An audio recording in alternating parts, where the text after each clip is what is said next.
Dólar a 5,70, está caro ou está barato? Eu vou trazer a minha opinião nesse vídeo aqui. Eu sou o Ricardo Roffa, para quem não me conhece, eu sou consultor de investimentos e aqui nesse canal eu trago sempre conteúdos que irão te ajudar a aumentar a rentabilidade dos seus investimentos. Então, se isso faz sentido para você e você ainda não é inscrito no canal, já aproveita e se inscreve aqui. E no vídeo de hoje eu vou falar sobre o dólar a 5,70 reais. Ele está caro ou está barato? Eu vou trazer alguns pontos aqui e eu vou trazer a minha opinião aqui no final do vídeo, se faz sentido você aproveitar ou não neste momento, né? Então aqui do lado nós temos uma notícia, o dólar fecha abaixo de 5,70 pela primeira vez em mais de 3 meses, né? Porque o dólar ele chegou na casa dos R$ 6, passou da casa dos R$ 6, foi longe e ele começou a retornar.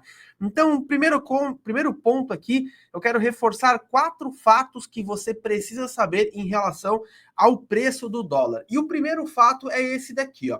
Existe um cara chamado Luiz Stuhlberger. Esse cara, ele é um cara sensacional, gestor de fundos de investimentos extremamente conceituado no mercado financeiro. Ele é o gestor dos famosos fundos verde, né? Para quem conhece, sabe que esse cara realmente, ele é um cara fora da curva em termos de mercado financeiro. E ele falou o seguinte, que ele vê a credibilidade fiscal por parte do governo jogada fora e se protege de exposição a ativos brasileiros. Basicamente, ele está falando que o governo ele está pisando na bola no quesito fiscal, está gastando mais do que arrecada, e ele não está vendo isso com bons olhos, logo ele está protegendo parte da gestão dos fundos de investimentos que ele gere comprando dólar. Então, no primeiro momento, nós temos um cara extremamente fora da curva do mercado financeiro, não só falando o que ele pensa, mas fazendo isso na prática dentro dos bilhões e bilhões de reais que ele gere nos fundos verdes. Por segundo aqui, nós temos outro ponto, ó. Saiu uma matéria da Fundação Getúlio Vargas dizendo o seguinte: investir em dólar pode neutralizar impactos cambiais, revela uma pesquisa. O que essa pesquisa basicamente está falando da Fundação Getúlio Vargas? Está falando o seguinte: algum tempo atrás nós ouvimos algumas pessoas falando que o brasileiro não come dólar. E realmente, né, ninguém pega uma nota de dólar e come, mas o nosso dia a dia, ele é impactado diretamente pelo preço do dólar. E aí, quando a gente vê esse estudo aqui da FGV, aqui abaixo diz o seguinte, ó, para você ter uma ideia, no setor de alimentos e bebidas, por exemplo, as famílias de baixa renda são afetadas em 37%. 37% da oscilação de preços de alimentos e bebidas é influenciada por conta da alta ou da redução do dólar. E já no setor aqui de habitação, né, em laranja, o impacto é de 21,9% no baixa renda. E detalhe, se a gente entrar nessa pesquisa aqui mais a fundo, daria para fazer um único vídeo só falando sobre isso. A pesquisa mostra que o baixa renda ele é mais impactado pela oscilação do dólar do que o público alta renda, do que as pessoas de alta renda. Por quê?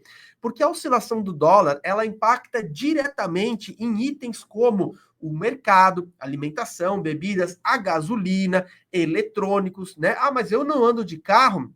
Eu não tenho moto, enfim, mas você talvez anda de ônibus, talvez você anda de Uber, e naturalmente o preço dessas passagens, né, o preço dessa comodidade, naturalmente ele é aumentado na proporção, muitas vezes, como os insumos para isso acontecer, né? Por exemplo, a gasolina, o óleo diesel, por aí vai. O diesel aumentando, influencia no preço dos mercados, eletrônicos e tudo mais, né? Então, seja, independente da marca que você tenha de celular aí, é um celular que ele foi, na maioria das vezes, importado, né? E pelo dólar. Ou seja, se o dólar aumenta, você acaba pagando mais nos eletrônicos também. Então, esse aí é um outro ponto, né? Tem essa pesquisa falando sobre a necessidade, né, de você ter pelo menos 16% do teu patrimônio dolarizado, porque você precisa se proteger não só por bonito nos investimentos, mas principalmente porque o teu consumo do dia a dia acaba aumentando também. E ainda nesse segundo ponto,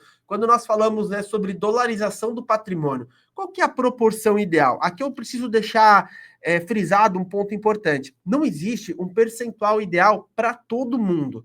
né? E é importante ressaltar que investimentos dolarizados, eles são categorizados como renda variável, porque você tem a oscilação do dólar ali também nesses investimentos. Então, no curto prazo, esses investimentos podem sim ter rentabilidade negativa. Isso é normal de acontecer, né? E quando eu falo curto prazo, não é uma semana, duas, pode ser 6 meses, pode ser um ano, talvez.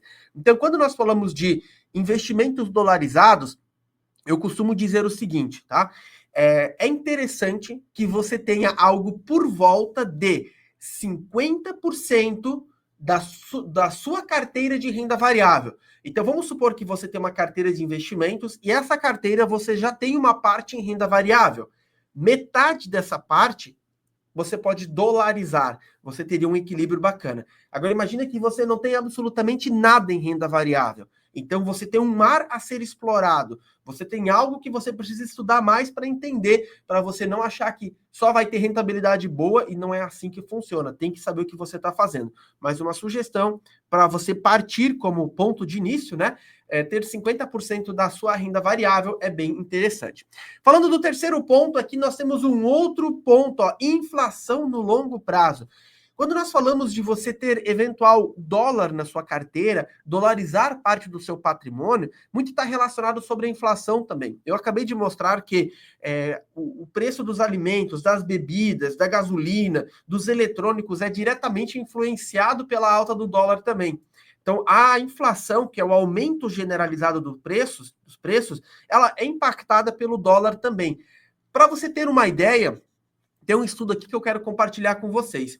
Esse gráfico aqui, ele basicamente, ele mostra a oscilação desde 2008 até 2024 do preço do iPhone novo. Não é o iPhone mais completo, é o iPhone de entrada, tá? Então, o preço do iPhone de entrada em dólares, né? E na linha amarela em reais. Olha só percebe o primeiro movimento. Nessa linha cinza aqui, ó, nós temos o preço do novo iPhone de entrada desde 2008 até 2024 em dólares. Percebe que ele oscila muito pouco de um ano para outro? E aqui na linha amarela nós temos o mesmo produto, só que em reais. Desde a sua, né, quando começou a ser vendido lá o iPhone 1, em reais, o iPhone no Brasil, ele teve uma inflação de quase 180%. Ou seja, em média, você pagava lá R$ 2.000, R$ 2.200 num iPhone novo quando ele foi lançado, e hoje o iPhone do ano, o modelo mais simples, por volta aí de R$ 7.800. 7.800. Em dólar, não teve tanta inflação, foi apenas 60% neste mesmo período, né? Então não é só que o iPhone está mais caro por conta de outras coisas, porque o preço do celular aumentou. Não, é porque nossa moeda, o nosso real, ele se desvalorizou ao longo do tempo. E aí, consequentemente, o nosso dinheiro ele acaba valendo menos. Por isso, a importância também de você ter dólar na carteira. E aí a gente vai para o quarto ponto aqui, antes de eu falar a minha opinião, né? Por onde e no que investir. A palavra investir, inclusive, repetiu aqui 2 vezes. Olha só, por onde e no que eu deveria investir? 3 coisas para você prestar atenção. Primeiro, estude esse mercado e entenda como ele funciona, né? Você não deve sair fazendo investimento sem que você entenda como aquilo funciona. O que você pode ter de mente inicial aqui é que, se no Brasil nós temos, por exemplo, ações, fundos imobiliários, renda fixa, tesouro direto, aqui no Brasil, nos Estados Unidos também tem isso, só que em nomes diferentes, obviamente está em inglês esses nomes, mas é o mesmo conceito, funciona da mesma forma. E basta você ter conta em uma corretora e fazer esses investimentos. Segundo aqui, ó, escolha então uma boa corretora de confiança. Uma sugestão aqui.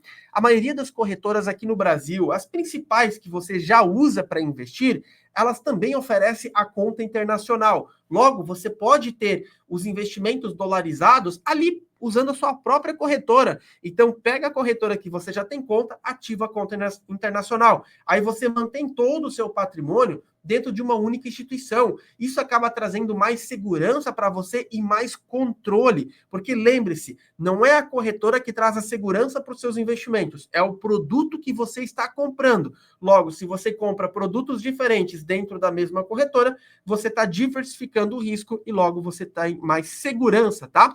Simples assim. E terceiro, ponto bem importante, cuide com propagandas. Como assim? por que eu não preciso, por que eu preciso cuidar com propagandas? Muitas vezes, propagandas de uma instituição, elas são feitas por pessoas da própria instituição, ou a instituição ela acaba contratando terceiros para ter propaganda em massa, né? E quando você tem esse tipo de cenário, muitas vezes um influenciador pode estar fazendo propaganda de um ativo para você, de algum investimento, de alguma coisa, mas ele só está preocupado em ganhar like, né? Porque é isso que talvez gere mais comissão para ele fazendo aquela propaganda. E quem pode perder com isso é você. Tanto que, dá uma olhada nisso daqui, ó.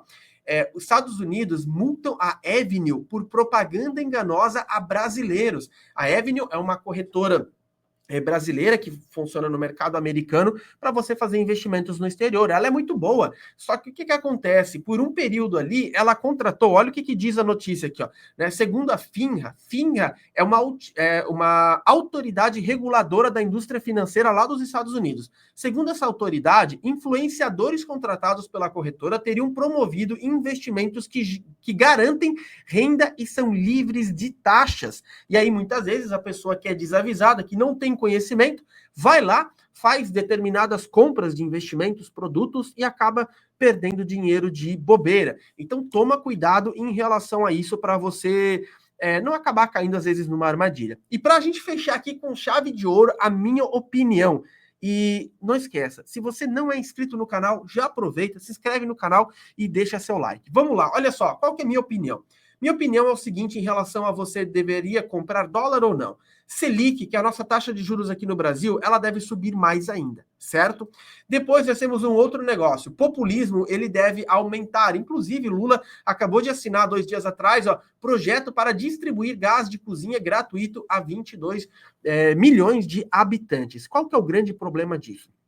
Para quem já me acompanha há mais tempo, vai entender que eu sempre falo uma coisa. Qualquer tipo de ação pública populista com base em política, ela não é benéfica para o país. Não é benéfica por quê? Porque esse populismo que é feito, muitas vezes, ele é feito para atrair base de eleitores, ele é feito para aumentar o seu engajamento com a população, e ele não é feito de uma forma econômica para que ele se torne sustentável e seja bom a longo prazo. Por exemplo, esse projeto aqui de distribuir o gás de cozinha gratuito a 22 milhões de pessoas, que bom, tem muita gente que precisa, e eu concordo com isso. Só que o problema é que isso daqui é meramente populismo barato. E o populismo barato, ele não está embaçado, por exemplo, em nós vamos cortar gastos aqui, que consequentemente pegaremos esse dinheiro para comprar o gás e entregar para essa base que precisa de ajuda. Isso é uma coisa que funciona, que se sustenta. Agora, não é falado de cortar gastos para fazer isso. Simplesmente vamos fazer isso também. E lasca mais imposto para a galera aqui. E isso não é bom, isso não é sustentável no médio e longo prazo. E você, investidor, deve saber as consequências que isso tem, tá? Você pode até ignorar as consequências, mas você não tem como ignorar as realidades da consequência que foi ignorada. Ou seja, você pode achar que isso não vai ter interferência no dólar, mas vai ter. E depois que ter, já é tarde para tomar uma decisão. Por último, aqui, ó, faltam medidas estruturais hoje no governo para que realmente a gente tenha uma eficácia melhor na parte fiscal. E se isso tudo está acontecendo, minha opinião, mais motivos para o dólar subir no médio e longo prazo do que o inverso. Ou seja, a gente tem muito mais motivos hoje para que o dólar volte a subir do que para dizer assim, ó, o dólar deve cair. Só presta atenção. Isso não quer dizer que semana que vem o dólar vai estar subindo, tá? Isso não quer dizer. Por quê? Porque nós temos um aumento de juros, um aumento da Selic aqui para os próximos meses. E o aumento de juros, naturalmente, atrai mais dinheiro do exterior. E isso pode ajudar a derrubar o dólar. Também tem uma coisa que no início agora de 2025, nós temos a colheita da principal produção do Brasil, que é a soja. Essa colheita, ela vai para o exterior. Indo para o exterior, entra dólar. Se entra dólar, o preço cai também. Lei da oferta e demanda. Então, hoje nós temos 2 fatores pesados e fortes, tá? Incidindo em cima da queda do dólar. Só que não são fatores que eles são de longo prazo. Né? A colheita da soja uma hora termina e, por outro lado, a taxa de juros vai subir mais, mas uma hora ela vai precisar cair ou parar de subir. E aí é que a realidade vai, ó, bater na porta. Então, essa é a minha opinião. Se você não é inscrito no canal, já aproveita, se inscreve aqui e deixa o seu gostei também. Eu vou ficando por aqui, um abraço e até o nosso próximo conteúdo. Valeu, tchau, tchau.